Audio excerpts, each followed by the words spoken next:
नमस्कार। मैं GRS news के लिए गिरीश से कर रहा हूँ। भले ही केंद्र सरकार जाति जनगणना के लिए तैयार हो गई हो और भाजपा इसे सरकार का मास्टर स्ट्रोक मानते हों, लेकिन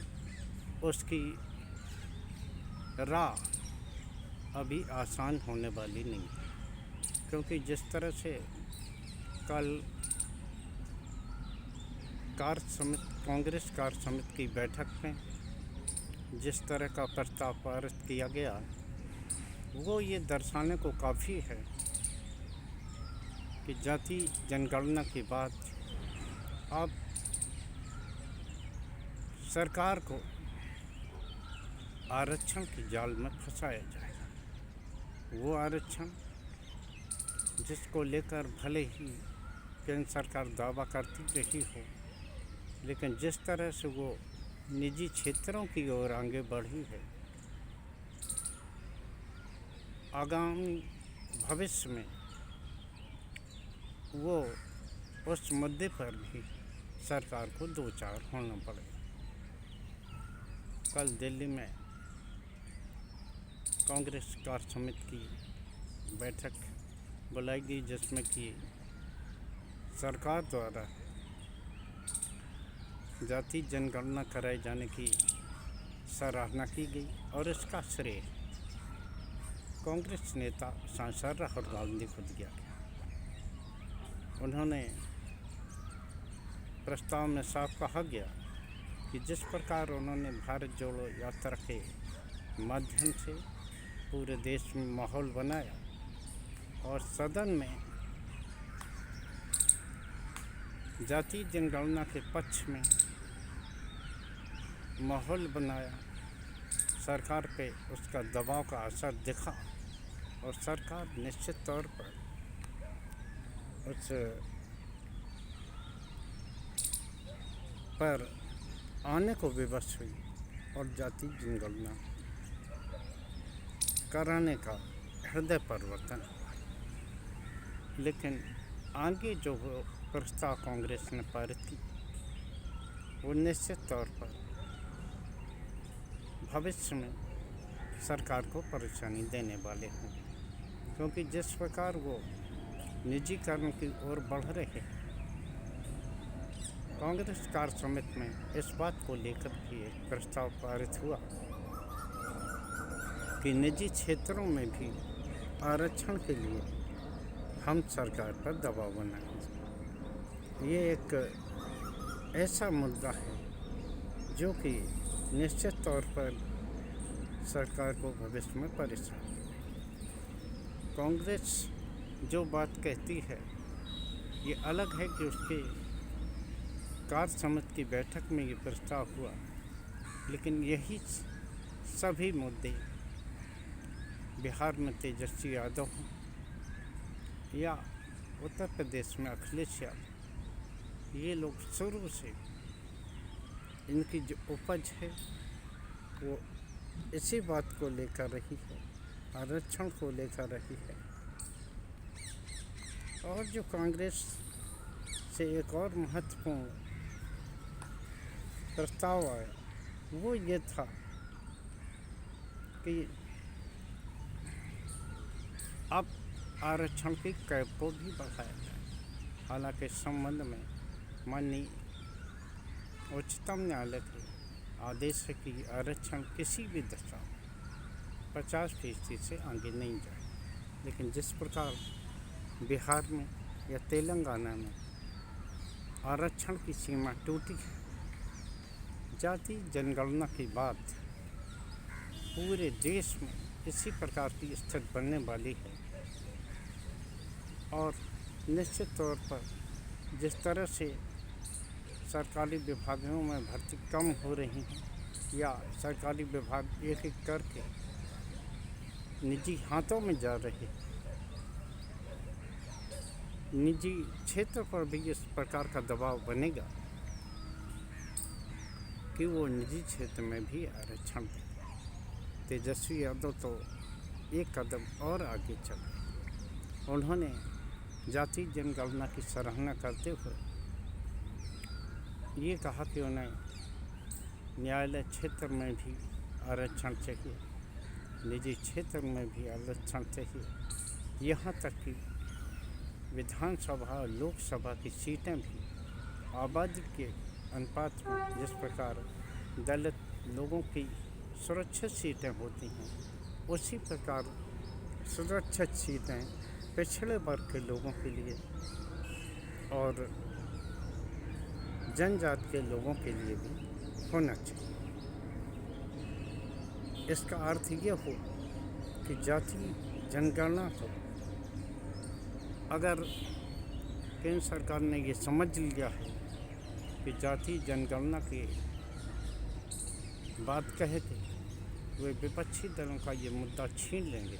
तो शायद ये बहुत बड़ी भूल कर रहे हैं, क्योंकि विपक्षी दल जिस प्रकार आरक्षण का कैद तोड़ने और जैसा कि तेजस्वी ने मांग की विधानसभा और लोकसभा में भी दलितों की समान आरक्षण सीटें करने की बात कर रहे हैं, वो ये दर्शाने को काफ़ी है कि जाति जनगणना के झंझने से बात बनने वाली नहीं है। और अगर विपक्षी दल इन मुद्दों पर आगे बढ़ते हैं, जैसा कि कांग्रेस के कार्य समिति की बैठक में किया गया,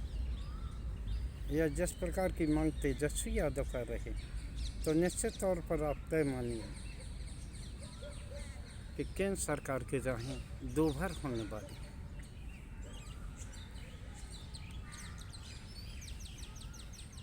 भले ही पहलगाम मामले को लेकर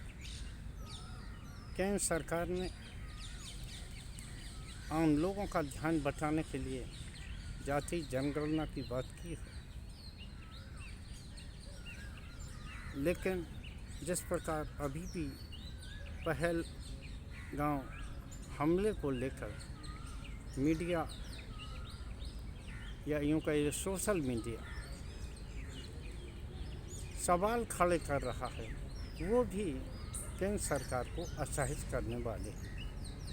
यहाँ तक कि जो भारतीय जनता पार्टी के कोर वोटर हैं, उन्हें भी जाति जनगणना को लेकर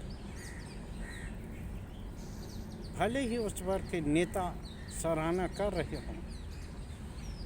लेकिन लोगों का ये मानना है कि केंद्र सरकार केवल चुनावी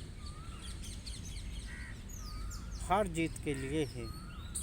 इस प्रकार की योजनाएं बना के लाए। जिस प्रकार बेरोजगारी का आलम है, दिनों दिन महंगाई बढ़ती जा रही है और देश के महत्वपूर्ण साधनों को जिस प्रकार मित्र उद्योगपतियों को बांटा जा रहा है। कल प्रधानमंत्री केरल में अडानी के एक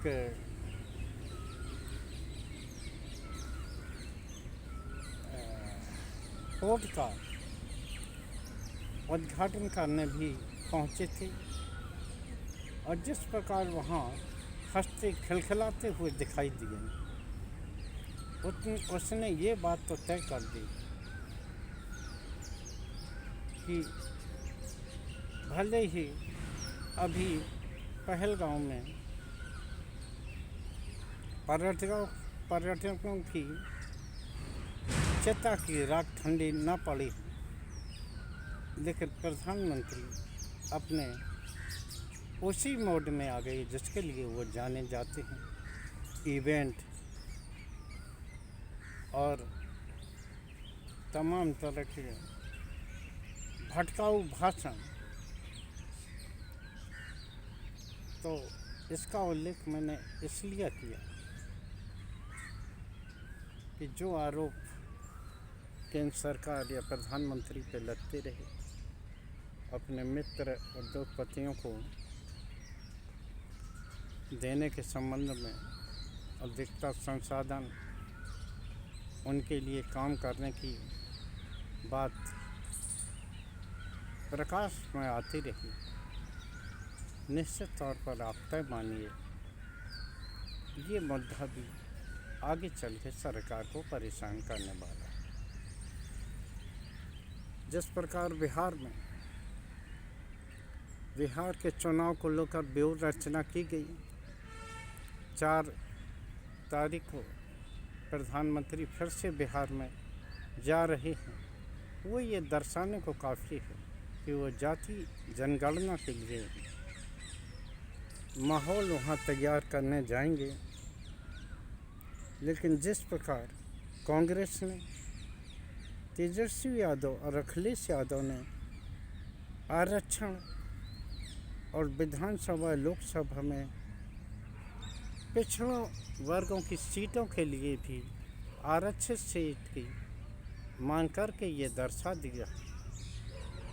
कि अभी केंद्र सरकार की राह आसान होने वाली नहीं है। आज के ब्लॉग में बस इतना ही। जय हिंद, जय भारत। आरक्षण को लेकर भारतीय जनता पार्टी की क्या नीति रही है, इसको लेकर भी मैं एक वीडियो बनाऊंगा। आप सभी लोगों से इस बात को शेयर करूंगा कि किस प्रकार भले ही भारतीय जनता पार्टी जाति जनगणना के लिए राजी हो गई हो, पिछड़ों को सुविधा देने के लिए राजी हो गई, लेकिन आरक्षण को लेकर उसका रवैया क्या रहा है,